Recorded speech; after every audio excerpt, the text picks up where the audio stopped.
explained. Napoleon's invasion of Russia, 1812. Few commanders destroyed their own empire faster than Napoleon Bonaparte. In 1812, he marched over 600,000 men into Russia to punish Tsar Alexander I for ignoring France's trade blockade against Britain. But Napoleon made critical mistakes. He had no winter gear, no solid supply chain, and, crucially, no exit plan. The Russians refused to fight head-on. Instead, they retreated east, burning towns and destroying supplies in a tactic known as scorched earth. This left the French troops hungry and exhausted before they even fought. The only major battle occurred at Borodino in September. It was bloody but indecisive.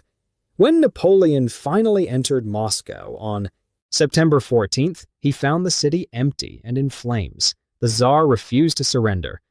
Napoleon waited 5 weeks, but his army only starved and froze. In October, he finally ordered a retreat, but it was too late. Temperatures dropped to 20 degrees Celsius.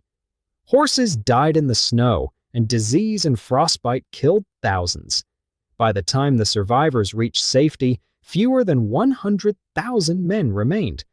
Napoleon had lost over 80% of his force. This disaster shattered his image of invincibility and started the chain of events that ended his empire. Hitler's Operation Barbarossa, 1941. Ignoring Napoleon's failure, Hitler launched the largest land invasion in history in June 1941. Over 3 million Axis troops attacked the Soviet Union, with Hitler promising victory in just 8 weeks. At first, it looked like they might win. German bombers struck without warning, and armies raced forward, capturing huge territories. But the deeper they went, the worse it got.